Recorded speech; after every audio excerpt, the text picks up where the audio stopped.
अॼु को जेको ॾिहाड़ो आयो तव्हांजे हवाले सां ई आयो, उन शागिर्दनि जे हवाले सां आहे जेके रोज़ पुछनि पिया त साईं असांजी 11 में दाख़िला कीअं थींदी।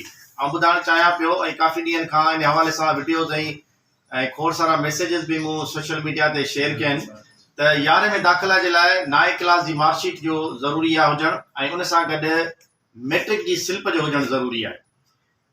ऑनलाइन जो सिस्टम आहे, वेब पोर्टल आहे, उनजी लिंक फेसबुक ते असां रखे छॾी आहे। न त तव्हां असांजे हेल्प डेस्क ते ईंदो, कॉलेज जे अंदरि तव्हांखे उहा लिंक बि शेयर कंदा ऐं ॿुधाईंदा बि कि असांजा जेके कंसर्न क्लार्क आहिनि, अली नवाज़ आहे, हाकुम बब्बर आहे ऐं प्रोफेसर ख़ालिद हुसैन सुमरो साहिबु आहे, उहो असां शेयर कंदो त इन लिंक ते कीअं अची ऐं कीअं फॉर्म भरणो आहे। बार बार इहा जेको आहे सो इंफॉर्मेशन ऐं आगाही शागिर्दनि सां वालदेन सां शेयर कई आहे, पर उनजे बावजूद बि ॿारनि में उहा एडवोकेसी अञा ताईं न पैदा थी आहे।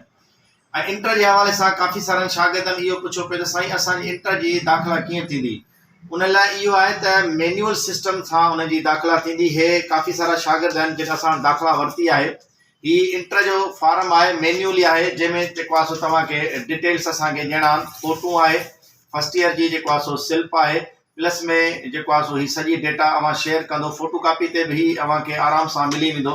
मुख़्तलिफ़ फोटो कॉपियुनि ते असां शेयर करे छॾियो आहे। उतां तव्हां हिकिड़ो पेपर वठंदो ऐं जेके बि घुरिबल डॉक्यूमेंट्स आहिनि उहे हिते तव्हां जेकॾहिं अची जमा कराईंदो त उहो वधीक बहितर थींदो। इंटर जी दाख़िला ऐं फर्स्ट ईयर जी दाख़िला गॾु हली रही आहे ऐं फर्स्ट ईयर जी दाख़िला जी आख़िरी तारीख़ 23 जुलाई आहे। इन जे करे जेके बि नौजवान 9 जा आहिनि उहे सभई दाख़िला वठी सघनि था। केर बि मैट्रिक जे हवाले सां इंतज़ार में न वेहे त मुंहिंजी मैट्रिक जी रिज़ल्ट ईंदी ऐं उन खां पोइ जेको आहे सो आउं दाख़िला वठंदुसि। मैन्युअली दाख़िला फर्स्ट ईयर जी न थींदी, ऑनलाइन थींदी वेब पोर्टल ते।